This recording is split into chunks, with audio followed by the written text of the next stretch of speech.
Subhanallah, alhamdulillah, la ilaha illallah, Allahu akbar. Subhanallah, alhamdulillah,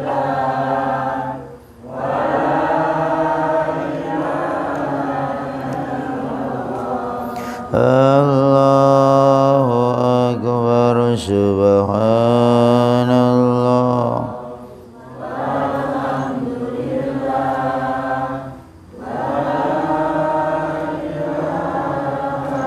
illallah, Allah. Ya Rabbana lakal hamdu kama yanbaghi li jalali wajhikal karim wa 'azimi sultanik. Allahumma shalli ala Muhammad wa ala ali Muhammad. Allahumma inna nas'aluka bi anna nashhadu annaka antallah la ilaha illa anta wahdaka la syarika lak al-wahidul ahad al-fardus samad alladzi lam yalid wa lam yulad wa lam yakul lahu kufuwan ahad. Ya Allah, ampunilah dosa kami. Ya Allah, rahmatilah kami. Ya Allah, ridhailah kami. Ya Allah, sukseskanlah kami dunia akhirat. Ya Allah, barakahi kami dunia akhirat. Ya Allah, selamatkanlah kami dunia akhirat. Ya Allah, sehatkanlah fisik kami, cerdaskanlah akal kami, bersihkanlah hati kami, kumpulkanlah kami dengan para orang-orang soleh, para nabi, siddiqin, syuhada. Ya Allah, berilah kami ilmu yang manfaat, rezeki yang halal, usia yang barakah, istiqamah, husnul khatimah. Rabbana hab lana min azwajina wa dhurriyyatina qurrata a'yun waj'alna lil muttaqina imama.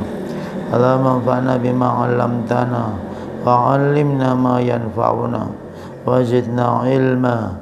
Wa sallallahu ala sayyidina Muhammad wa ala alihi wa sahbihi wa sallim. Subhana rabbika rabbil izzati amma yasifun wa salamun alal mursalin walhamdulillahi rabbil alamin. Alhamdulillah wassalatu wassalamu ala rasulillah. Allahumma salli ala sayyidina Muhammad wa ala ali sayyidina. Kita akan membaca nasihat sahabat Zubair bin Awam di halaman 182. Bismillahirrahmanirrahim. Man istata'a minkum ay yakuna lahu haba'an min amalin salihin falyaf'al. Siapa yang mampu memiliki amal soleh tersembunyi, maka lakukanlah. Tidak semua amal soleh kita di selfie. Tidak semua perbuatan kita foto. Umroh foto, di Ka'bah foto, di Raudhah foto, di kuburan foto. Semua selfie. Itu aliran as-selfie, aliran selfie. Tidak seharusnya kita selfie semuanya, tidak mungkin. Karena perlu kita amalan tersembunyi, terutama yang masih muda ini. Biasanya suka selfie. Kalau sudah tua biasanya nggak mau selfie, karena sudah nggak indah lagi kayak muda. Jadi ini ada nasihat sahabat bin Zubair. Siapa yang mau memiliki amal soleh tersembunyi, lakukanlah. Tidak semua amal kita nampak. Nanti yang dihisab Allah itu kan, yang paling besar kan amalannya nggak nampak. Boleh saja nampak untuk mensupport orang lain, tapi jangan lupa ada amalan yang tersembunyi. Bisa amalan batin. Amalan batin tidak ada yang menselfie. Niat itu amalan batin, nggak ada yang menselfie. Kalau saya ketemu orang besar, pejabat, bisa selfie. Kalau saya ketemu orang alim, nggak perlu selfie, cukup mendengarkan nasihatnya. Kita diam, ilmunya banyak. Ketemu orang yang sifatnya formal, yang material, suka selfie, kita menghormatinya dengan nundukkan badan. Monggo Pak, monggo Bu. Saya ketemu intelektual, ilmuwan, kita membaca bukunya, kita banyak diam karena akan mengeluarkan hikmahnya. Kalau ketemu orang solehah kayak jenengan soleh, kita harus menjaga hati, karena orang soleh itu melihat dengan basiroh hati, bukan dengan matanya, bukan dengan mata kepala, tapi dengan mata hati. Kalau ketemu orang arif bijaksana, ahli hikmah, walaqad ataina Luqmanal hikmah, al-hakim, Luqman al-hakami, kita bersikap apa saja boleh. Karena orang yang bijaksana itu melihat semua kejadian baik, nggak pernah kecewa. Mudah-mudahan ini kehujanan malah enak, didusi Gusti Allah langsung. Mudah-mudahan nggak punya duit, alhamdulillah bisa puasa, kepeksa. Nawa itu puasa Rajab, terpaksa lillahi ta'ala. Jadi orang yang hikmah itu tidak pernah melihat kejadian itu sebuah keburukan. Kalau orang masih melihat keburukan, sebuah keburukan, itu orang biasa. Keburukan contoh, ada orang dangdutan, ya Allah tugas saya menyadarkan mereka, aku belum bisa menyadarkan mereka, aku minta maaf ya Allah, ujungnya malah tobat istighfar. Itu bagian daripada orang hikmah, bijaksana. Maka ini para mahasiswa, kalau ketemu orang yang suka formal-formal, kamu harus nunduk-nunduk kayak dosen. Dosennya sangat formal, kurang titiknya, kurang komanya, referensinya ditambah, makalahnya kurang analisa. Kamu bilang aja sami'na wa ata'na sudah. Kadang nggak dikerjakan juga nggak tahu, urusannya banyak. Itu formal. Tapi kalau ketemu orang alim, kamu banyak diam, dia akan mengeluarkan ilmunya. Kalau ketemu orang soleh, jaga hatimu, karena orang soleh itu melihat dengan batin, nggak lihat parasmu. Inna Allah la yanzuru ila suwarikum wa ajsamikum walakin yanzuru ila qulubikum wa amalikum. Kalau ketemu orang bijaksana, kamu apakan saja dia tetap positif. Nah, yang level terakhir ini kamu bisa enggak? Jadilah orang terakhir ini bahagia kapan saja, di mana saja, termasuk menyimpan amal. Kemudian yang berikutnya nasihat sahabat Talha bin Ubaidillah. Inna lanajidu bi amwalina ma yajidul bukhala'u lakinnana nantasiru. Kita dapatkan sifat kikir dalam diri kami ketika berderma, seperti orang pelit sama. Namun kita bersabar-sabar, yaitu melawan kepelitan. Jadi ibu-ibu, bapak-bapak yang kaya ini sebagai donatur, saya yakin itu memerangi kepelitannya. Jadi nggak ada orang donatur betul-betul dermawan, nggak ada. Pasti dia mikir-mikir, saya juga banyak kebutuhan, saya punya cucu, punya anak, belum bayar SPP kuliah, saya juga punya tanggungan famili, pasti begitu. Para sahabat juga sama seperti itu, ngantuk juga, malam juga ngantuk. Tapi Aisyah kan punya tiang Aisyah, sholatnya panjang, melawan ngantuknya. Kalau di jamaah sini ngantuk malah bismika Allahumma akhya bismika. Harus dilawan ngantuknya, itu mujahadah. Aisyah itu lihat di Raudah itu ada tiang Aisyah karena memaksa diri. Mas-mas ini kalau tahajud memaksa, keren loh. Itu level terpaksa. Terpaksa, terbiasa, kemudian tercinta.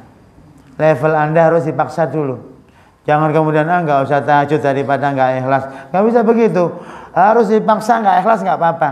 Sholat tahajud nggak ikhlas bagi mahasiswa lebih baik daripada tidurnya yang ikhlas. Kenapa? Karena nafsu itu harus memang digitukan. Maka ada ulama sholat malam, Allahu Akbar. Kata setannya, sholat dilama-lamain gitu. Kata ulamanya, memang benar gitu. Terus ngapain lu gitu? Saya sholat lama dipuji orang, saya dosa, tapi saya istighfar, punya Tuhan yang kalau saya tobat dia memaafkan aku loh. Itu caranya begitu. Enggak kemudian daripada sholat panjang riak, mendingan enggak sholat tapi ikhlas, enggak usah. Itu senjata setan. Lagi di foto ini. Foto banner atau saya? Oh banner. Saya senyum masuk foto. Kemudian apa kata sahabat Ibnu Mas'ud, ini panjang. Ibnu Mas'ud termasuk, mohon maaf ya Bu, kakinya kecil Bu, secara fisik kurang prospek Ibnu Mas'ud. Pernah naik pohon ditertawakan sahabat yang lain, kakinya kecil. Maka itu Abu Mas'ud kan jadi imam sholat ketika di Madinah. Karena dia secara fisik kecil, nggak kayak Umar bin Khattab, kakinya kecil. Kemudian tertawa sahabat, sikile cilik gitu. Nabi kemudian atadhakuna li ajli diqqati syaqaihi, apakah Anda tertawa gara-gara dua kakinya yang kecil? Kata Nabi, wallahi kakinya Ibnu Mas'ud kalau ditimbang dengan gunung Uhud masih berat kakinya Ibnu Mas'ud. Nabi melihat maknawiyahnya, bukan material kakinya. Perjuangannya itu yang mahal. Maka jangan menghina orang karena fisiknya. Tapi tolong kita evaluasi tentang pemaknaan yang dalam. Apa kata Ibnu Mas'ud? Arihu al-quluba fa innal qalba idza ukriha amiya, kata. Arihu, bikin hiburan, hati Anda itu perlu dihibur, perlu tertawa gitu. Yang pagi ini sudah guyon sama suaminya ada ini, yang canda-canda, belum bersuami, ya cari suami. Ini yang muda-muda sudah canda sama istrinya, belum beristri, ya searching di Google banyak, jodoh.com. Kalau Anda pagi-pagi canda sama istri, itu lebih membahagiakan. Minum satu cangkir kopi berdua, tulang-tulangan. Siapa yang pagi ini suap-suapan sama suaminya? Wonten nggih? Itu wanita soleha. Yang pagi ini sudah mencium suami istrinya, siapa Pak? Wonten nggih Pak? Masya Allah. Ini MC belum? Nih, MC cukup nyium mic saja.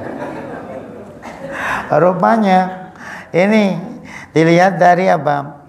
Orang bahagia itu bisa komunikasi positif terhadap lingkungannya. Kayak apa? Dia bisa menangkap positifnya. Maka dia arihu al-qulub, hibur hatimu. Fa innal qalba, karena hati itu idza ukriha amiyah. Hati itu kalau dipaksa terus bisa buta, jengkel. Anak kecil memang harus dipaksa sholat, tapi tolong perlu dihibur juga, ya jalan-jalan. Ayo sholat maghrib jamaah, bagus. Tapi jangan lupa membelikan es krim kan gitu. Maka ada kiai hebat begini Bu, kiainya marah-marah kepada gurunya, guru yang ngajar di pondok itu. Kurang disiplin gurunya. Sini. Tidak disiplin nanti buat santri jadi jelek image-nya itu, dimarahi gurunya. Setelah gurunya dievaluasi, gurunya dikasih duit. Ini buat anakmu, buat beli pampers, buat beli susu. Apa kata guru itu? Sungguh mulia kiai ini. Setelah mencubit-cubit hati kita supaya sadar, kemudian ngasih siraman rohani, haluslah kita dikasih duit. Jangan pada orang itu marah-marah doang, tapi nggak pernah ngasih duit. Jangan mengevaluasi negatifnya, tapi kasih duit. Maka kalau kamu ada orang khutbah, marilah masuk surga, kamu bilang begini, Pak Ustadz jangan jauh-jauh ke surga, saya lapar, ke rumah makan Padang aja situ, yang serba 10.000. Kalau Pak Ustadz bisa ngajak ke surga yang mahal kayak gitu, pasti bisa ngajak ke rumah makan, gitu aja. Bilang ustadznya. Maka jangan mudah ceramah kamu sebelum ngajak orang ke warung. Kultum terus saja. Kalau kita bukan kultum, kulna kita berkata. Kalau kultum kan kuliah terserah antum. Apa kata Tolha bin Mas'ud? Hati perlu istirahat. Maka kalau hati sudah bosan bete baca Quran, ganti silaturahmi. Kalau bosan silaturahmi, ganti muter tasbih. Itu di samping sungai itu nanti jadi Sunan Joko Kali situ. Subhanallah. Bosan berzikir di kali, jangan jalan-jalan, makan-makan yang enak, yang lezat. Setiap suapan alhamdulillah, subhanallah, alhamdulillah terus. Jadi ibadah itu perlu variasi. Monoton bosan, jangan tinggal di sini terus. PT nanti. Perlu perlu variasi. Sesekali ke California, Kali Anggrek, Kali Mbelan, itu kan dekat. Mbelan, Kali Anggrek, California. Itu namanya variasi. Begitu juga suami istri, bosan juga loh di rumah. Sesekali jalan-jalan ke kuburan gitu. Lihat kawan-kawan yang sudah mendahului kita. Oh, kawan kita. Oh, kawan kita sudah berangkat. Ke yatim piatu, panti jompo, ke rumah sakit. Itu variasi. Bosan loh Bu, dapur kasur sumur, dapur kasur sumur, dapur kasur sumur, dapur kasur sumur. Jalan-jalan Bu, sesekali. Kemana? Ke pantai. Pantai Selatan, ketemu Roro Kidul. Bacakan Yasin, kan kabur Al-Quran. Setelah Roro Kidul dari Loro Lor, Loro Wetan, Loro Kulon. Variasi, ke sana, ke Banten yang paling barat sana. Pantainya juga bagus. Ke Lamongan sana, ke Kenjeran Surabaya. Perlu fasiru fil ardi, perlu jalan-jalan. Bosan lo Magelang terus, Magelang lagi. Perlu jalan-jalan ke Kalimantan. Tuh Kalimantan. Tadi kan Kali Anggrek sampai Kalimantan. Yang kedua apa? Laisal ilmu lil mar'i bi kasratil riwayah. Ilmu itu bukan banyak menghafal. Walakinnal ilma al-khasyah. Kalau orang itu takut Allah, takwa, itu berilmu. Innama yakhsyallaha min ibadil ulama. Jadi begini Bu, evolusi, ada proses yang panjang. Pertama ya mas-mas ini menghafal Quran bagus, Arba'in Nawawi 42 dihafalkan. Itu sifatnya masih ilmu paling dasar, menghafal. Naik jenjang, berpikir, apa itu artinya? Itu. Naik jenjang, berpikir yang radikal, mendalam sekali. Akarnya disebut filosofis atau hikmah. Kemudian dijalankan. Setelah dijalankan, disebarkan, dirasakan, dihayati. Habis itu dengan istiqomah, ketemu ilmu, takut Allah nanti. Tapi kalau lomba-lomba itu masih level dasar. Lomba hafal Quran itu masih dasar. Lomba hafal hadis masih dasar. Tapi kalau sudah lomba menjaga hati, ulaikal ladzina yusari'una fil khairat wa yad'una raghaba wa rahaba wa kanu lahu khashin. Para nabi itu lomba-lomba, tapi lomba-lomba dalam batin, ilmu kesalehan, batinnya dijaga. Enggak pernah Nabi Yakub yang sakit 18 tahun itu, Nabi Ayub 18 tahun itu, kemudian curhat di Facebook atau WA, doanya ya lagi sakit, nggak ada. Nggak ada Nabi Ayub yang sakit 18 tahun selfie di rumah sakit Tidar, nggak ada, atau rumah sakit tentara. Dia nggak suka curhat kayak gitu. Sakit 18 tahun, nggak boleh cerita-cerita, rasakan sendiri, pahalanya besar. Tapi kalau cerita-cerita itu kayaknya nggak terima dengan yang ngasih sakit. Yang ngasih sakit siapa? Diceritakan orang lain, saya sakit, berarti kan itu ngunek-ngunek ke sing jewer sebenarnya. Maka para nabi itu nggak pernah selfie gitu. Jenengan nggak pernah selfie, berarti nggak punya HP. Para nabi itu menjaga kayak gitu. Maka kata Nabi Yakub, innama ashku bathi wa husni ilallah. Saya hanya curhat ke Allah, katanya gitu. Nabi Yakub yang buta, nggak pernah kemudian cerita-cerita. Nabi Yusuf juga sama, wis di penjara, diperbudak, dijual, difitnah zina, kemudian dimasukkan sumur, difitnah kekuasaan. Tapi malah begini, Rabbi qad ataitani minal mulki wa 'allamtani min ta'wilil ahadits samawati wal ardi anta wali fid dunya wal akhirati tawaffani musliman wa alhiqni bis sholihin. Malah nggak pernah nyalahkan orang. Jadi kan kalau baca Quran nggak menyalahkan orang, itu sudah level tinggi loh. Nyalahkan level rendah. Padahal ilmu qiraah ya variasi. Ada malam tuhad bihi khubra, malam tuhad bihi khubra, banyak sekali riwayatnya. Jadi kalau jenengan ilmunya luas, tidak mencela orang. Kalau masih mencela orang, itu biasanya ilmunya masih sempit, mencela, menyalah-nyalahkan. terutama guru tahsin tahta itu. Qalu ya abana malaka la ta'manna ala Yusuf. Ismamnya khusus surat Yusuf satu tok, tapi dibaca berulang-ulang. Seharusnya banyak idharnya, banyak idhar halqilnya, idhar wajibnya daripada ismamnya. Urip kok mencucu terus berarti banyak ismamnya. Seharusnya belajar gharib itu ya bukan dibangga-banggakan. Gharib itu kan langka. Coba mahasiswa ini yang sudah sholat duha 12 rakaat angkat tangan. Loh, itu makhluk asing itu, gharib itu. Bukan belajar Iqra atau tilawati gharib saja, bukan. Yang tadi malam sholat 1 juz Al-Baqarah 1 rakaat, coba sopo? Itu makhluk asing itu, langka, perlu dilestarikan. Itu gharib tajwid dalam kehidupan, kayak begitu. Yang jengkel sama suaminya tapi malah mencium 33 kali, siapa, ada enggak? Itu makhluk langka, itu gharib sekali. Kayak begitu praktek tajwid dalam kehidupan. Tidak hanya qalu ya abana malaka la tamanna ala Yusuf atau surat Hud. Bismillahirrahmanirrahim wa mursaha. Miring-miring, nanti hati-hati jangan banyak miring. Di situ bukan masalah miringnya.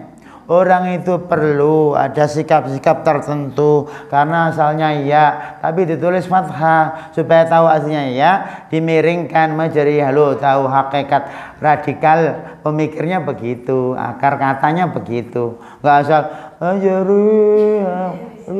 sampai melet-melet. Ya nggak apa, mumpung punya mulut. Kalau nggak punya mulut nggak bisa melet-melet. Jadi kayak begitu Ibu, ini penting. Jadi ilmu itu bukan yang dihafal. Maka kalau anak jenengan hafal Quran bagus, tapi ingat belum selesai. Belum selesai. Nanti kalau hafal Quran saja kurang optimal kenal agamanya. Tolong lanjutkan, tahu bahasa Arab. Enak sekali kalau kita dimarahi Allah. Coba ya ayyuhalladzina amanu lima taquluna ma la taf'alun. Why you say you have not do everything? Ditanya Allah, kamu kok ngomong doang, gak ngerjain. Kabura maqtan indallahi an taqulu ma la taf'alun. Oh, very big.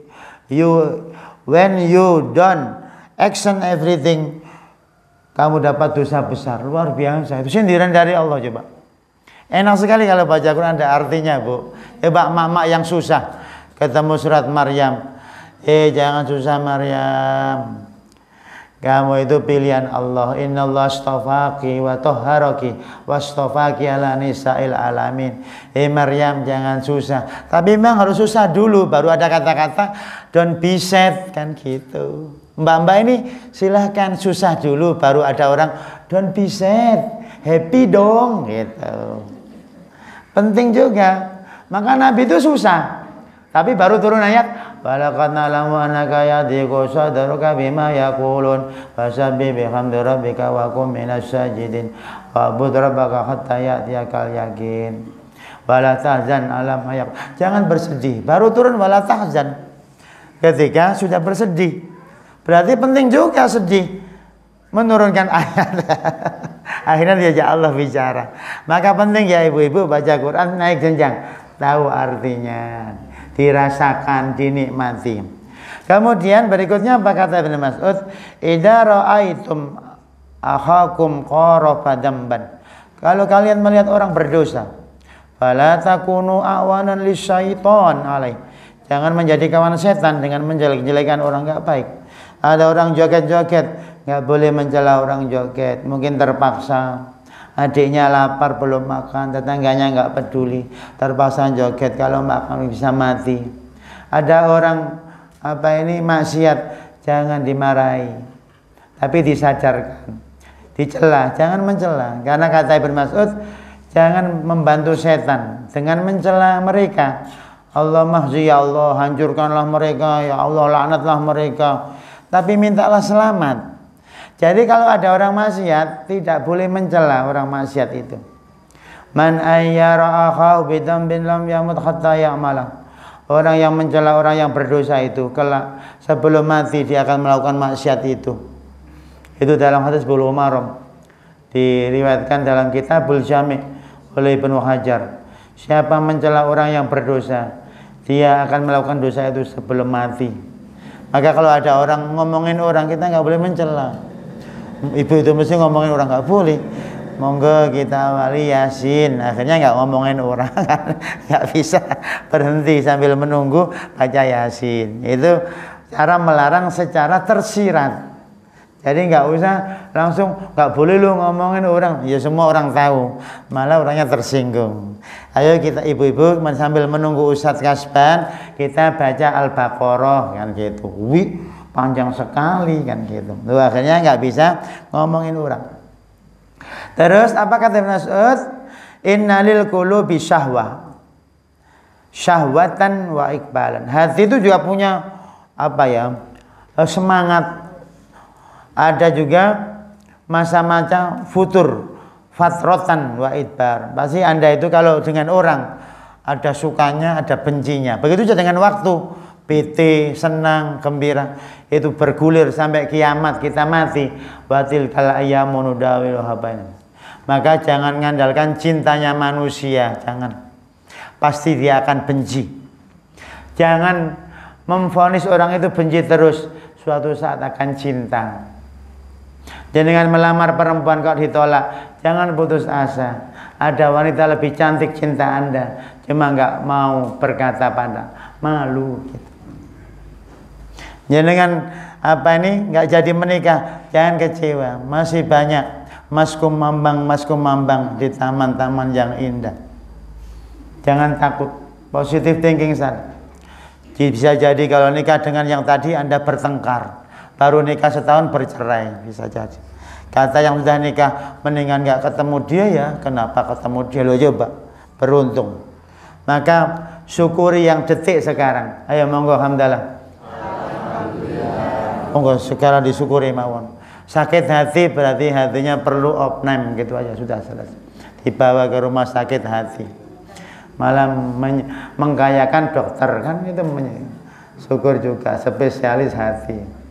Anehnya ya, emak-emak ini kalau gelangnya 1 kilo emas, kira-kira disimpan di pos kamling apa di bank ya? Di bank. Anehnya ya bapak-bapak kalau punya mobil mewah ditutup, dimasukkan garasi. Aneh sekali. Aneh lagi apa?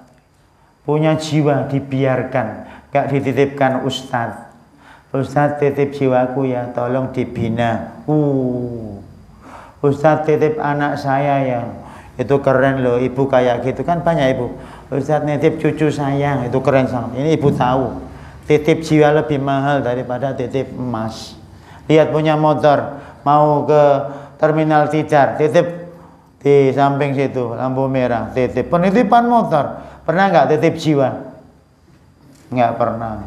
Saya mau kuliah nih, tak titipkan jiwa ke Allah, takut nanti jiwaku dicuri cewek cantik di kampus. Namanya ayam kampus, bukan mentok kampus. Itu orang paham jiwa lebih mahal daripada emas. Banyak orang titip emas, titip duit ke bank, nggak pernah titip jiwa. Lihat sebelum tidur doanya apa? Allahumma ini aslamtu nafsi ilaik. Aku titip jiwaku ya Allah. Wa fawatu amri ilaik. Saya titip perurusanku itu. Titipnya ke Allah. Bahkan kita keluar rumah tadi apa? Bismillahirrahmanirrahim. Ya Allah, aku titip ya jiwaku. Itu makna tersiratnya apa? Punya jiwa mahal nggak ada yang merawat. Pernah nyuci motormu? Pernah. Nyuci hatimu pernah nggak? Loh, kaya motor lebih mahal daripada hati. Tiap hari baru kehujanan motornya disemprot biar nggak mudah berkarat. Tiap hari nyemprot hati nggak? Loh, nggak nyemprot hati. Kadang-kadang disemprot. Bawa ke penyucian mobil, dibelah dulu. Pakai salju, mandi salju. 15.000. Orang lebih suka membersihkan fisiknya daripada membersihkan hatinya. Padahal hati ini Kata Ibnu Mas'ud, ada semangatnya, ada kendornya. Apa kata Ibnu Mas'ud? Fakhuduha inda syahwatiha wa ikmal. Kalau lagi semangat, ambil cepat. Kain, aku lagi semangat nih, puasa Rajab, ayo puasa. Lagi semangat tahajud, ayo semangat tahajud. Lagi malas. Nah, sekarang lagi malasnya gimana kalau malas? Wadaruha inda qudratiha wa idbariha. Itu bukan qudratiha, itu syahwatiha. Inda syahwatiha wa idbar. Kalau lagi futur, yang penting kita enggak maksiat itu. Senjatanya dua ya, Bu. Kalau hati semangat, cepat berbuat ketaatan. Kalau lagi malas, pokoknya intinya enggak sampai maksiat. Biasanya sholat duha 8 rakaat, karena malas 2 mawon, enggak apa-apa. Jangan sampai kemudian ke alun-alun ngelirik rumput yang bergoyang. Jangan, takutnya berdosa. Nah ini, kalau lagi semangat, manfaatkan membaca. Kalau lagi futur, intinya pokoknya jangan sampai maksiat. Kendor nggak apa-apa, kendor. Baca Quran biasanya 5 juz. Ya Allah, 1 juz niki mboten kiat. Bagus, nggak apa-apa. Jangan sampai kemudian baca bacaan yang buruk. Nah, itu tanda-tanda orang yang futur tapi masih diridhoi Allah. Kemudian ma minkum illa dhaifun wa maluhu ariyah fadhaifu murtahal wal ariyah muaddah ila ahliha. Kita semua tamu loh di bumi ini, tamu yang baik sama tuan rumah. Tuan rumahnya siapa? Allah yang punya bumi ini. Kok jenengan bertamu nggak ketemu tuan rumah? Kurang ajar sekali. Bu, jenengan bertamu, orangnya nggak ada, tiba-tiba jenengan makan snack di meja. Kira-kira jenengan dipukul nggak sama tuan rumahnya? Jenengan ke bumi ini, makan sayuran, makan buah-buahan, semua Anda makan, minum air milik Allah, tapi nggak ketemu Allah. Kurang ajar mboten, Bu? Monggo istighfar. Astagfirullah. Kita itu tamu, tapi kurang sopan pada Allah. Makan lupa Allah, padahal Allah ada. Wa huwa ma'akum aina ma kuntum. Itu namanya hadrah ilahiyah. Assalamualaikum ayuhan nabi warahmatullahi wabarakatuh. Itu hadrah nabawiyah. Assalamualaikum ya Jibril, ya Mikail, ya Israfil, ya Israel, ya Munkar, ya Nakir, ya Raqib, ya Atid, ya Ridwan, ya Malik, ya Nakur, ya Mubashir, Bashir. Itu hadrah malakiyah. Lahu mu'aqibatum min baini yadayhi min khalfi yahfaduna min amrillah wa inna lahafidhin. Salam ke malaikat. Itu termasuk hadrah malakiyah. Saya tak berdiri. Kalau jenengan orang penting, presiden saya. Kalau orang penting, mahasiswa biasa. Jenengan orang penting, permisi ya. Malah ngesot-ngesot. Karena Anda orang penting. Tapi belum tentu pikiran saya kagum sama Anda, cuma takut dipecat aja, bang, saya anak buahnya. Kalau ada karyawan menghormati manajer, belum tentu pikirannya menghormati. Dia karena nggak enak saja. Belum tentu pikirannya tunduk. Ketemu manajer, direktur, atasan kita harus begini, siap bos, siap jalankan, padahal nggak dijalankan. Karena dia butuh kayak begini, permisi ya Bu. Butuh kayak gitu, jangan terenyuh, Masya Allah karyawan yang baik gitu. Padahal hatinya jengkel.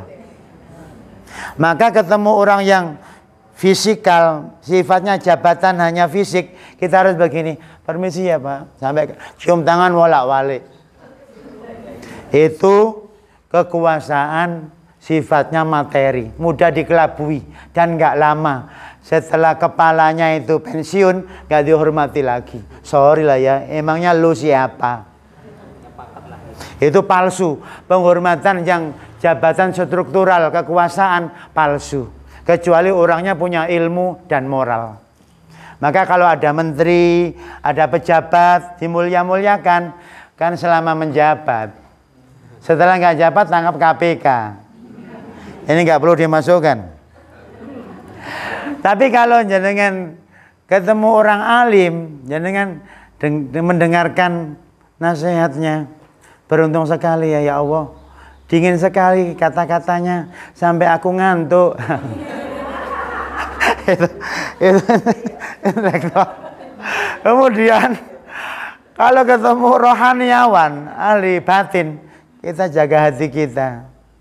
Aku senang sama Ustadz itu ya Allah, ridhoi dia. Itu ada auranya serem loh Bu.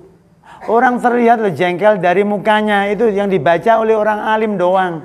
Orang biasa hanya lihat fisiknya, oh cantik banget ya ibunya, ya gitu wajahnya. Hatinya mungkin tidak cantik. Tapi kalau jenengan ketemu orang bijaksana, menangkap apa saja secara positif. Naik motor, digenjret sama anak muda yang buanter gitu, cerut gitu. Alhamdulillah, siraman pagi-pagi mendinginkan. Kita naik motor, disalib dari kiri. Alhamdulillah, dia meyakini kita orang baik, nggak marah. Monggo mas, sing banter meneh mas, insya Allah nyawone double. Orang yang sangat hakim itu selalu positif. Itulah Nabi alaihissalam sallallahu alaihi wasallam, selalu positif. Ada orang minta duit, ya Rasulullah kasih saya duit. Kasih. Kata orang itu, kok sedikit katanya. Sahabat-sahabat pada pengen mukul orang ini. Sini masuk rumah, diajak tambahin lagi. Sudah puas? Sudah ya Rasulullah. Kamu bilang sahabat-sahabat saya itu, dia jengkel sama kamu, hatinya supaya selamat. Saya sudah senang dengan Muhammad, ngasih banyak. Oh, tertawa para sahabat. Menyelamatkan batin lebih penting daripada menyelamatkan fisik. Kan tadi mau dipukulin. Tapi tolong bilang ke sahabatku bahwasanya saya telah memberi kamu dan kamu puas, qanaah. Kayak begitu. Nabi nggak marah loh ketika ngasih kok sedikit. Coba jangan ngasih tetangga-tetangga bilang kok sedikit gitu. Jangan nggak dikasih besoknya. Ini Nabi mulia sekali. Maka Nabi itu hidupnya sebentar loh. Hanya kenabiannya 8.000 hari saja. Perangnya 80 hari. Tapi guru-guru PAI masih bahas perang Badar, Khandaq, perang Uhud. Boyo bahas tentang interaksi sosialnya Nabi dengan tetangganya di pasar bagaimana. Karena Nabi itu lebih banyak interaksi sosialnya, bukan perangnya. Ayo yang belajar SKI, mesti enek perang Badar ya. Uhud, Khandaq, Mu'tah, mesti ya. Hunain, mesti ada perang Hunain. Jumlahnya banyak tapi kalah. Itu kenapa dibahas perangnya terus? Kenapa enggak membahas yang 90% lebih? Itu tentang interaksi sosialnya dengan istrinya, dengan orang Yahudi, dengan orang Nasrani. Ini evaluasi buat kita-kita. Jangan fokus pada perangnya. Perangnya hanya 1% loh. 80 hari dari 8.000 hari. Tapi yang dibahas malah bukan 99%, malah 1%-nya dibesar-besarkan. Koyo-koyo Nabi itu suka perang, itu loh kesalahan kita. Nabi itu suka damai. Baca itu Piagam Madinah, baca itu Sohifah dengan kaum Quraisy yang setelah hijrah itu kan damai semua. Kemudian apa kata Ibnu Mas'ud? Kalau tamu mesti akan pergi nggak lama. Harta tadi pinjaman pasti dikembalikan, nggak ada orang lahir bawa mobil, nggak ada. Coba dengan sarungan, kira-kira sarungnya dibawa nggak ke makam? Kan enggak. Diganti kain kafan. Tidak ada harta benda yang abadi kecuali yang kita infakkan di jalan Allah. Ya jangan kebayang kotak amal saja. Infak itu ya, dimaksud infak itu kalau kita makan enak bersyukur ya infak pada diri sendiri, ngajak istri bahagia itu infak pada keluarga. Jadi nggak terbatas infak kepada orang lain, malah di Al-Quran diutamakan yang dekat dulu. Wa yasalunaka madza yunfiqul ma anfaqtum min falil walidaini, orang tua, wal aqrabin kerabat. Terus dan ke bawah itu wal yatama wal masakin. Anak yatim malah urutan yang terakhir-terakhir, orang miskin. Yang pertama itu makmu, bapakmu, saudaramu, pasanganmu, itu pertama kali. Maka kata Ibnu Mas'ud, kita semuanya tamu. Harta benda kita adalah pinjaman. Namanya tamu ya enggak lama. Bahkan gunung yang di samping kita ini, ada Sumbing, ada Sindoro, ada Menoreh, ada Merapi, Merbabu. Semuanya itu lebih tua daripada kita. Ayo yang merasa tua, tanya Gunung Sumbing. Gunung Sumbing, endi KTP-mu gitu. Durung enak KTP. Seharusnya yang sombong itu gunung, tapi yang sombong malah manusia. Air sungai ini loh, lebih ada duluan sebelum kelahiran mbah-mbah yang sudah ada duluan. Seharusnya yang joget-joget sungai, tapi kenapa manusia? Udara sudah ada sejak zaman Nabi Adam, udara kayak kita hirup. Tapi nggak pernah dia sombong, nggak menampakkan diri, tapi bermanfaat untuk tubuh kita. Nggak juga pengen di selfie, tolong dong selfie oksigen, nggak ada. Saking ikhlasnya oksigen, kita nggak berperan aja, pakai aplikasi awet muda, padahal sudah 70 tahun. Bu Kaji awet muda ya Bu Kaji, nggih menurut cucunya, menurut tetangganya yo, sampun sepuh nggih Mbak. 17 tahun ke atas. Ke atas ya 71 tahun juga ke atas. Apa kata Ibnu Mas'ud selanjutnya? Ma anta, jika Anda berbicara tema yang mana akal ayat.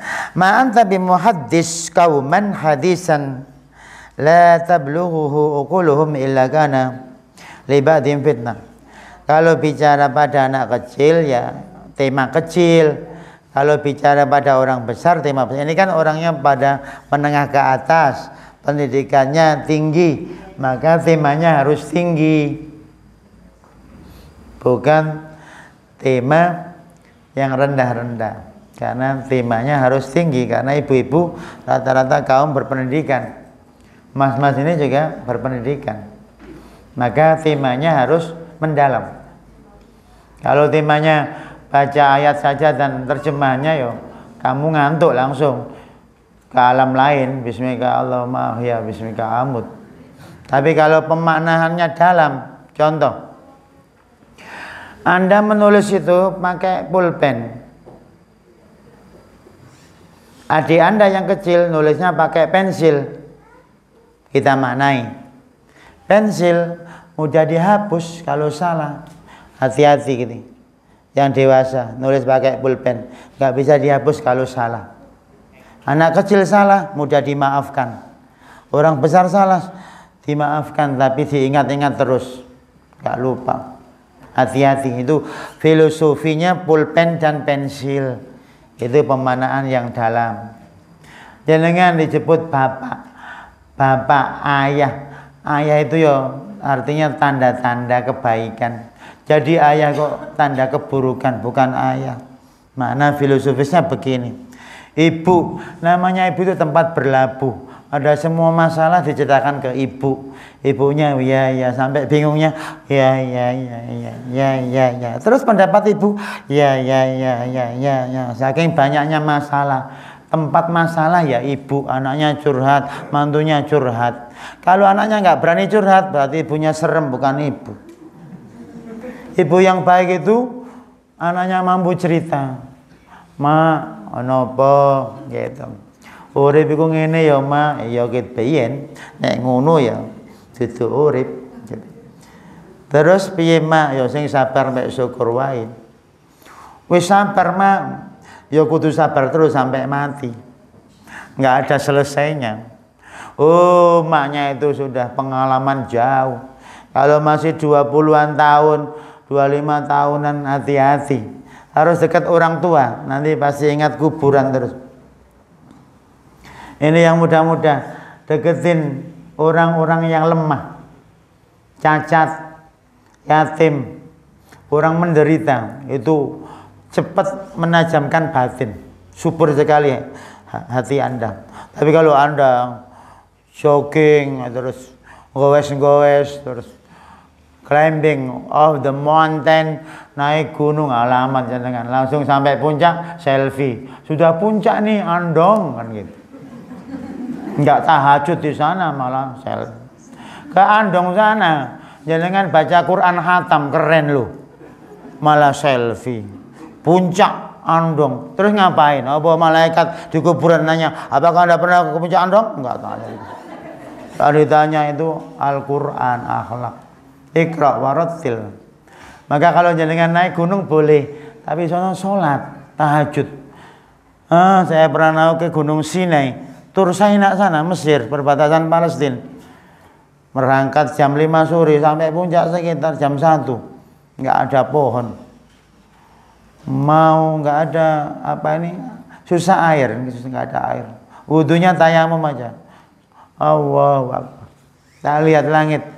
Nabi Musa dulu di sini nerima wahyu, fakhla'na alaika innaka renyuh sekali. Ya Allah, capek sekali orang mau menghadap Tuhan sampai 40 hari bertapa dulu baru Allah ngasih wahyu itu pun nggak bisa lihat Allah. Rabbi arini anzur ilaik, ya Allah aku pengen lihat engkau. Kata Allah, innaka lan tarani, engkau nggak mungkin lihat saya. Wah ini okelah kalau kamu maksa. Ini sakarajab. Kalau gunung itu tetap nggak hancur, kamu bisa lihat saya. Akhirnya falamma tajalla rabbuhu lil jabali kharra Musa sa'iqa. Ketika gunungnya hancur, Nabi Musa pingsan. Nabi Musa itu masuk kritis, ingin lihat Allah. Allah nggak bisa dilihat di bumi ini, nggak bisa. Kata ulama bisa, hanya satu cara kalau masih hidup, melalui mimpi saja. Maka Abu Yazid Al-Bustami lihat Allah dalam mimpi. Al-Qattani itu juga melihat dalam mimpi. Imam Ahmad bin Hanbal, riwayat Imam Ghazali dalam Ihya, ra'aitu rabbal ya, saya lihat Allah. Saya tanya Tuhan, bagaimana cara cepat ke engkau? Kata Allah dalam riwayatnya Imam Ghazali itu, suruh baca Quran. Di kitabi ya Ahmad, dengan Quran. Imam Ahmad protes. Bifahmin au bi ghairi fahmin. Perlu paham apa tidak? Kata Allah dalam mimpi itu, bifahmin wa bi ghairi fahmin. Paham nggak paham, baca Quran aja.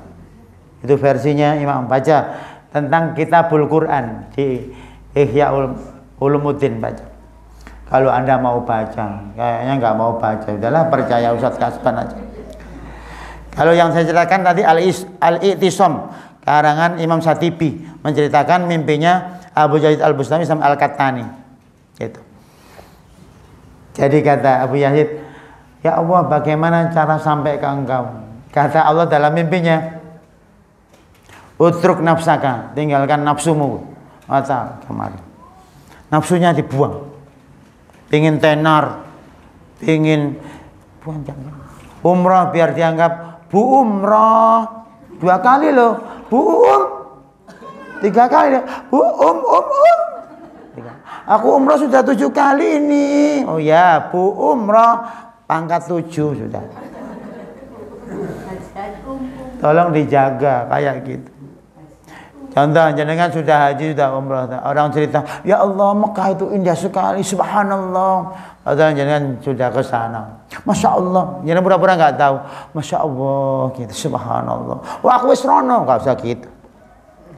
Tidak usah begitu, karena dia mau cerita. Biasanya orang yang habis haji kan suka cerita-cerita. Masya Allah, subhanallah, lancar semua. Sampai kami berjalan di terowongan, orang pada tersesat, kami nggak tersesat, subhanallah. Gitu. Orang pada nyasar dari hotel, kami nggak pernah nyasar. Itu adalah hidayah Allah. Gitu.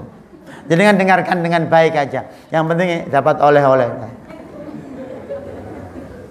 Nanti orang-orang yang habis haji biasanya cerita-cerita kayak gitu. Dengarkan, nggak usah bilang aku ya wis ngerti, nggak usah. Oh nggih Bu Kaji, subhanallah. Terus Bu Kajinya bilang apa? Tak doakan jenengan cepat kaji. Amin, amin gitu. Aku wes, nggak usah gitu. Itu nggak menghargai Bu Kajinya gitu. Bu Kajinya nganggap kita itu belum kaji. Tak doakan cepat kaji ya. Gitu. Ya Bu Kaji. Apa susahnya bilang ya? Kula sampun, nggak usah gitu. Itu mematahkan doanya Bu Kaji. Penting sekali menghargai statement orang itu. Bukan masalah kita itu pernah apa enggak pernah. Orang itu bicara apa agama, kita dengarkan. Padahal kita wis ngerti gitu. Saat durungnya dia lahir gitu. Tapi jenengan tawadhu, kasban, tak dengarkan saja. Padahal jenengan sudah tahu. Berarti jenengan dapat ilmu tawadhu, surganya nomor 1. Allahumma, sudah nomor 1 berangkat dulu. Katanya nomor 1. Mudah-mudahan semua husnul khotimah. Amin. Lagi wajah-wajah husnul khotimah semua. Qanaah, tawadhu, ini wajah-wajah tawadhu. Enggak gayang-gayang. Orang-orang kayak gini, insya Allah kalau mau istiqomah ya, coba hafalkan Quran dalam waktu setahun, hafalkan hadis arba'in ya sebulan, coba. Hafalkan Riyadhus Shalihin, pinter bahasa Inggris, bahasa Arab, nulis, hidupmu tenang. Ora perlu melu kaya wong-wong kowe, cek kaya wong-wong. Piye kaya wong-wong? Ya iku jalan-jalan, wong pendina wis jalan-jalan nang dapur. Enggak mungkin mobil-mobil. Kenapa hidup itu susah? Membandingkan diri dengan orang lain. Coba nggak usah banding-bandingkan. Kita bisa nafas saja. Ingat Allah lebih mahal daripada dunia seisinya. Maka saya ingatkan jamaah, nafasnya Allah, Allah bu.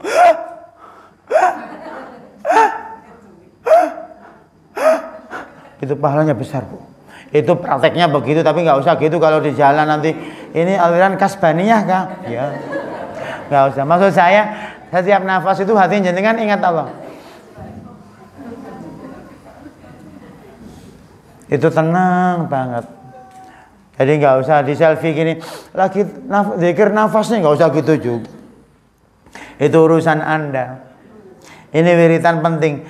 Tiap nafas tidak putus dari zikir.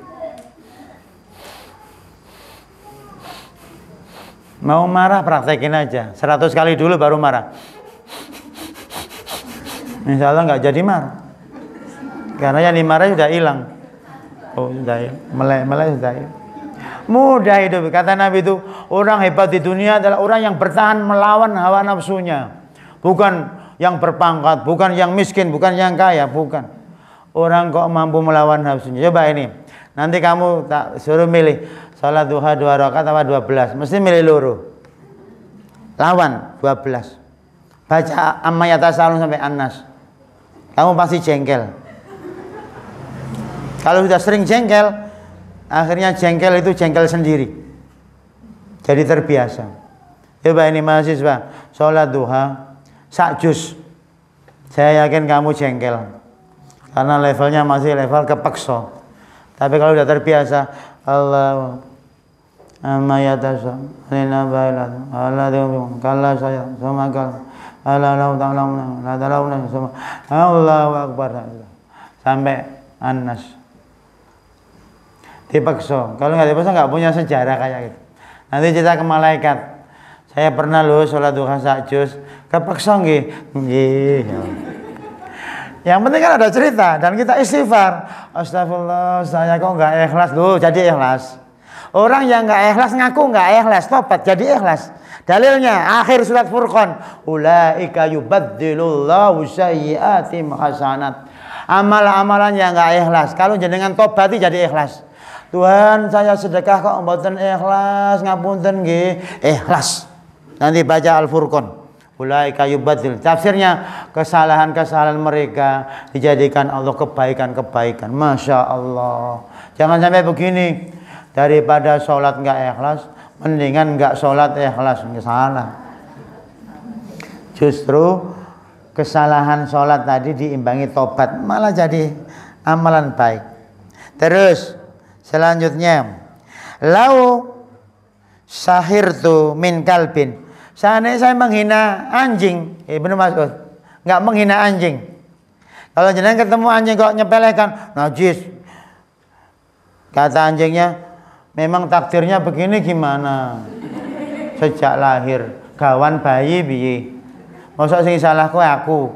Sing gawe, sapa sing gawe? Ayo, nek kowe ngenyek aku berarti ngenyek sapa?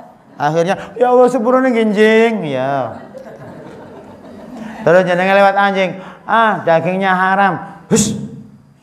Manusia juga dagingnya haram. Ada nggak sate manusia? Sama kalau gitu. Sesama haram jangan menghina.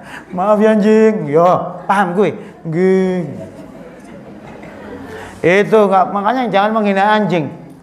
Kata Ibnu Mas'ud, sekiranya aku mengolah anjing, aku takut jadi anjing. Maksudnya siapa yang menghina makhluk Allah derajatnya lebih rendah daripada yang dihina tadi. Balhum afdal. Kalau orang menghina anjing, dia lebih buruk daripada anjing. Anjing wajar begitu, bang, dia nggak punya akal. Jenengan kok begitu punya akal, diuji. Jangan menghina orang, nggih. Tapi pingin nih, ditahan. Ya, nggih. Kula dina niki pengin ngomongin wong, monggo tapi ditahan mawon. Kepingin oleh tapi aja dilakoni. Nggih, gitu. Pahalanya besar. Jadwal hari ini mau ngomongin siapa? Tulis Bu siapa? Terus cancel. Loh, jadi pahala. Untuk ngomongin jadwal hari ini dibatalkan. Alhamdulillah, jadi amal soleh. Direncanakan boleh, tapi digagalkan. Itu manajemen hati, kira gitu.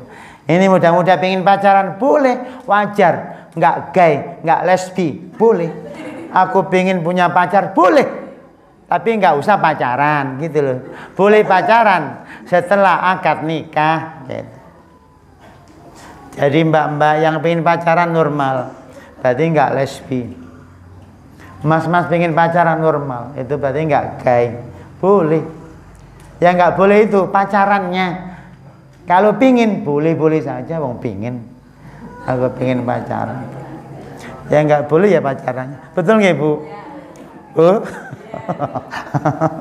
Itulah Bu, penting manajemen batin. Maka siapa yang tahu ilmu batin itu mudah ketemu Allah. Salah tobat selesai itu apa? Kalau taat kaya bersyukur, nggak sombong, selesai. Miskin sabar, selesai. Nggak terkenal ya nggak apa-apa. Banyak nabi nggak terkenal. 124.000 nabi. Yang terkenal mek selawe. Liyane nggak pernah selfie, nggak pernah diposting di Al-Qur'an. Wa rusulan qad qasasnam alaik wa rusulam naqsus alaik wa kallama Musa taklima. 124.000 nabi. Sing diceritake mung selawe. Berarti banyak yang tersembunyi enggak? Berarti jenengan itu loh mungkin wali-wali Allah yang tersembunyi. Kalau jenengan tertawa terus namanya walimatul ursi. Itu wali yang bahagia.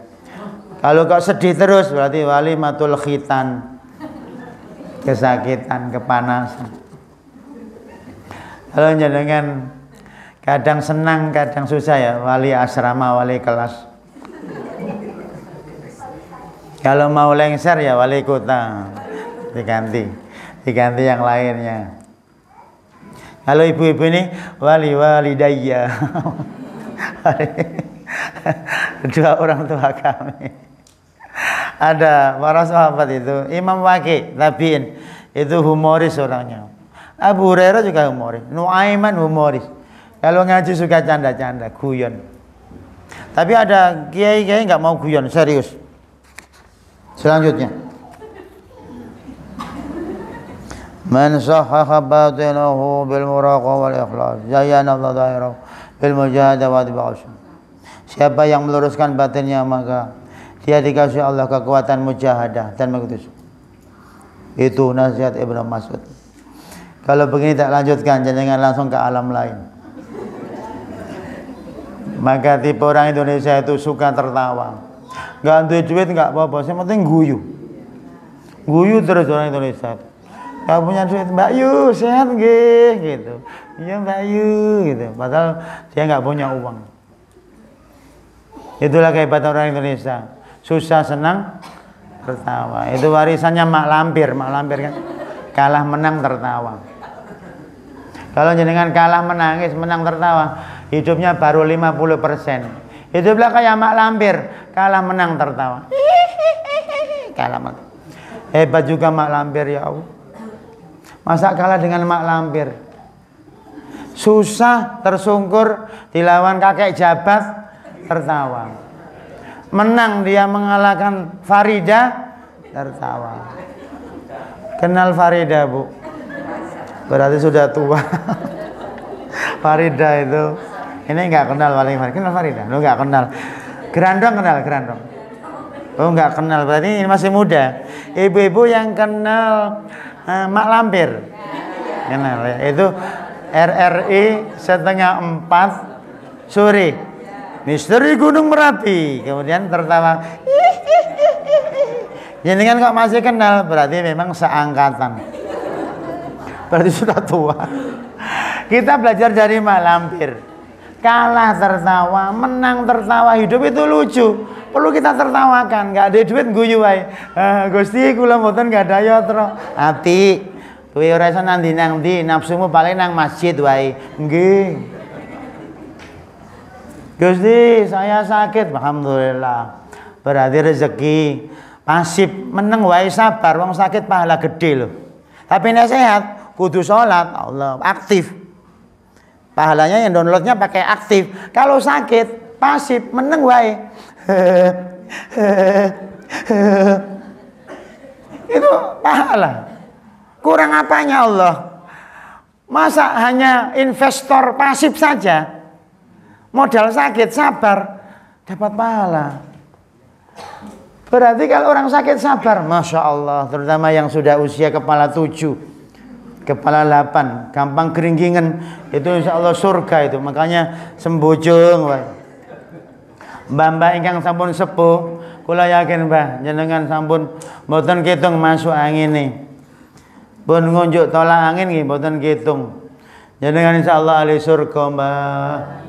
Allahumma amin. Kula yakin sekali. Dulu jamaah DKD yang di musola sana, samping Kalen, itu yang sepuh-sepuh kan sudah banyak yang wafat. Ada yang cerita yang sepuh itu. Kita begini, Ustadz Kasban, napa Mbah? Saya pernah lihat Nabi. Masya Allah, doakan saya Mbah, gitu. Ya. Dia bersyukur Mbah. Nggak lama dapat WA itu, ada yang wafat. Mbah. Tak tanya, mbah-mbah yang biasa dua sendenan nang pojok kiri saya itu saya pakai whiteboard dulu sama Ustaz Samhari. Itu sudah wafat Ustaz. Masya Allah, dia itu jalan kaki loh dari rumahnya ke musola DKD itu. Dan salah satunya cerita ke saya pernah lihat Nabi. Nah itu sekarang jenengan ini tidak hanya lihat Nabi, mendengarkan hikmah-hikmah kenabian. Itu pahalanya besar juga. Kalau Abu Lahab, Abu Jahal ketemu Nabi, nggak hanya mimpi, kafir. Abdullah bin Salul ketemu Nabi, malah munafik. Jenengan nggak ketemu Nabi, malah percaya Nabi. Aneh sekali jenengan itu. Maka jenengan lebih hebat daripada Abu Jahal. Jenengan memang nggak selevel Abu Bakar, tapi nggak selevel juga dengan Abu Lahab. Jenengan abu-abu itu ya tengah-tengah. Kalau ini ibu-ibu. Jadi jangan takut, optimis. Saya yakin jamaah kita 2050 insya Allah reuni di surga. Kurang 3 lagi. La yasluhu abdun illa aslahallah bisalahi siwahu wa la yufsidu abdun illa afsadallah biswasadi ghairahu. Orang soleh itu Allah sebarkan kesalahannya kepada orang lain. Perusak itu Allah sebarkan kerusakan kepada orang lain. Jadi kalau kita bisa berkontribusi positif pada orang bersyukur, berarti kita jadikan instrumen alat kebaikan. Kira-kira kalau ada ibu-ibu sama ibu-ibu, lihat ibu-ibu ingat Allah, ibu-ibu instrumen zikir gitu. Ibu-ibu lihat ibu-ibu yang lain kok malah takut, dompetnya takut hilang, berarti instrumen kejahatan. Jadi ada namanya alat. Kita itu dijadikan alat Allah. Doanya begini para ulama, Allahumma hdina wahdi bina waj'alna sababan liman itu. Ya Allah, tunjukkanlah aku dan jadikan aku alat yang menunjukkan orang lain itu. Waj'alna sababan liman itu. Kemudian al-ubudiyah Allah taro li nafsika milkan wala tamliku nafsika naf'an wala dur. Ubudiyah atau kehambaan itu tidak pernah menisbatkan amal saleh pada dirinya. Kalau jenengan ikut ngaji kayak gini, sing jalan ke Gusti Allah. Kalau jenengan bisa baca Quran, sing gerak ke Allah. Itu orang soleh beneran. Tapi kalau alhamdulillah saya bisa, hati-hati kok menisbatkan amal soleh pada dirinya. Orang soleh itu nggak merasa ini dari diriku. Dia selalu la haula wala quwata illa billah. Semuanya dari Allah. Saya bisa dari mungkit ke sini, itu ya dari Allah loh. Yang gerakkan ya Allah juga. Sampai kapan batasnya nggak tahu. Sampai ajal datang mungkin sudah selesai. Yang gerakkan Allah bukan kita. Banyak orang sehat juga nggak bisa, zikir nggak bisa. Banyak orang sakit juga nggak bisa zikir juga, malah jadi diganti aja Allah. Allah kan enak dari energinya sama. Kenapa nggak digunakan kebaikan? Energinya sama. Banyak orang nganggur-nganggur lihat pemandangan, boleh digunakan lihat mushaf, sama energinya. Yang terakhir, al-ikhlasu ikhrajul khalqi min muamalatillah wa nafsu awal khalqi. Ikhlas itu mengeluarkan aghyar. Kalau bahasa orang sufi aghyar. Aghyar itu apa? Tipuan-tipuan yang menyebabkan kita nggak sampai sama Allah. Apa? Bisa kaji. Kaji supaya dipanggil bu kaji, itu aghyar, tipuan. Sholat supaya dianggap ahli masjid, itu juga tipuan. Maksiat biar dianggap orang maksiat, nggak dianggap orang alim, juga tipuan. Jadi fisik-fisik kita yang sifatnya indrawi itu menipu semua. Ini Bu, ada air 1 gelas bening. Kalau saya masukkan ini, mata mengatakan bengkong. Oh, mata aghyar, padahal nggak bengkong kan gitu. Sekarang akalnya juga aghyar. Contoh, naik motor panas, aspalnya kayak ada airnya, fata morgana. Loh, matanya berbohong kan gitu. Orang korupsi, katanya bahagia, padahal hatinya gelisah, takut ketangkap KPK. Loh, akalnya berbohong, padahal orangnya ketakutan. Jadi kebahagiaan sebenarnya itu apa? Menghargai diri ini apa adanya, nggak usah berbohong, sudah selesai. Maka ikhlas itu mengeluarkan aghyar atau akwan. Akwan itu makhluk-makhluk yang dijadikan orientasi selain Allah, nggak boleh tauhid. Menjadikan gelar-gelar, jabatan, harta, pasangan, anak, mobil, rumah, bahkan kemiskinan dieksploitasi. Bahkan sakit dieksploitasi. Supaya orang berempati juga nggak boleh juga. Itu juga menyembah kesakitan. Sebagai penutup ada istilah Abdul Zuhur, Abdul Khofa, Abdullah. Kalau Abdullah itu menyembah Allah, dilihat orang nggak dilihat orang, tetap dia sholat, tetap ibadah. Bukan gara-gara lihat orang nggak mau sholat, itu berarti Abdul Khofa, penyembah kesunyian. Ada orang itu sukanya kalau tampil dilihat orang mau, kalau nggak tampil nggak mau. Itu Abdul Khofa. Abdul Zuhur suka penampilan. Kalau tampil dia mau, kalau nggak tampil nggak mau. Dua-duanya salah. Orang yang bertapa-tapa di gua itu juga nggak tepat. Penyembah Allah itu nggak khusus di gua, bisa di Artos, iktikaf di sana. Ke Artos dulu, ngapain Bu? Iktikaf, itu musola di bawahnya, tak di sana. Allah. Itu makhluk ajaib. Iktikaf, bayangan orang ke Artos mau belanja, malah sudah di soh pertama nunggu duhur.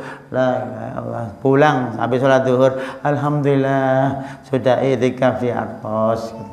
Cucunya diajak, cucuku ayo ikut Mbah kemana? Ke Artos, ke Kardina. Nggak mau, pasti iktikaf. Loh, persepsinya berbeda dengan orang awam. Itu makhluk langka. Maka tolong kalau mau belanja, kunjungi musolanya dulu, bukan dagangannya. Sakit nggak Bu? Ini ngajak istrinya, ajak dulu ke musola, ya sholat duha dulu di musola 12 rakaat. Kemudian zuhur, sholat zuhur dulu, wiritan. Tutup tokonya nggak jadi pulang. Ngisi kotak amal. Hidup kayak gitu kan lucu sekali. Itulah disebut dengan tajwid yang gharib tadi, yang aneh-aneh, makhluk langka. Maka anak kita kadang hafal kalau saja, ayo ikut ayah. Kemana dulu? Dia tahu kalau dia kemana dulu. Kadang saya ajak ke masjid, kadang ajak ke kuburan. Ayo ikutin saya. Assalamualaikum ya ahlal kubur. Nah, setelah kita depan kuburan kita pulang. Itu kawan-kawan ayah itu masih muda. Nanti kalau ayah meninggal, kamu Rabbi firli wali walidayya. Ya ayah. Setiap kita lewat kuburan dia ada apal. Assalamualaikum ahlal diyar minal mu'minin muslimin antum salafun wa nahnu bikum insyaallah nas'alullah lana wa lakum al-afiyah yaghfirul lana wa lakum. Apal. Saking apalnya dia praktek kalau ada kuburan. Assalamualaikum ahlal kubur, itu ada petani depan kuburan. Saya bilang, kalau ada petani jangan keras-keras. Nanti takutnya petaninya jawab Waalaikumsalam, padahal kita niatnya ke ahli kubur kan. Itu anak saya itu keras sekali di depan Pak petani lagi di sawah, sampingnya itu kuburan. Assalamualaikum, tapi itu petaninya nengok. Shh, kita kan salam ke ahli kubur. Kalau ada petani pelan, nanti petaninya jawab, dikira mayatnya yang jawab, kita kabur kan. Ini ajaran-ajaran yang unik yang di akhir zaman sudah mulai tergerus. Maka kita di akhir zaman, kata Nabi, Bada al-Islam ghariban, Islam ini unik, wa sayaudu ghariban, dan Islam di akhir zaman akan unik. Tuba lil ghuraba, beruntunglah orang-orang yang unik tadi. Coba silakan ke alun-alun, bawa sajadah sholat duha di bawah pohon itu. Yang lain pada main mobil-mobilan, jenengan sajadah. Jenengan ya nanti, oh waliullah gitu nanti. Jenengan makhluk aneh. Enggak aneh sebenarnya, sholat dimanapun boleh. Cuma orang jadi enggak terbiasa gitu. Enggak apa-apa, coba aja. Nanti ada yang mau video mahasiswa kita mengalami keanehan setelah ikut kajian Ustadz Kasban. Sesekali malam-malam sepi, alun-alun jenengan tahajud di tengah-tengah. Di sampingnya ada Pangeran Diponegoro, amin, numpak jaran. Jenengan kabur. Itu sebenarnya malam-malam sederhana, menarik itu sebenarnya. Silakan ke Kali Pabelan, silakan ke pantai, sholat di pantai. Ya orang pada heran, ngapain tuh sholat? Emang nggak boleh? Boleh, cuma nggak biasa. Saya sendiri nggak biasa, bukan salah yang sholat, aneh sekali. Boleh sholat di pantai. Maka tolong ibu-ibu boleh jalan-jalan ke pantai, bawa sajadah, bawa mukena, bawa mushaf, sono ke Dewi Ruci Purworejo, bawa tongkat. Insya Allah jadi sunan di sana, wali Allah. Nanti tetangganya bertanya, waras, sangat waras. Maka kita kadang ke pantai itu lupa. Yang ke Kiai Langgeng ada musolanya loh. Tolong sholat di pesawat itu nggak apa-apa. Allahu Akbar malah. Nanti bisa posting, alhamdulillah boleh sholat di pesawat. Biasanya bisa bawa sajadah. Cukup 5.000. Saya kira ini, mohon maaf jika banyak salah. Subhanakallahumma hamdika asyhadu an la ilaha illa anta astaghfiruka wa atubu ilaik. Assalamualaikum warahmatullahi wabarakatuh.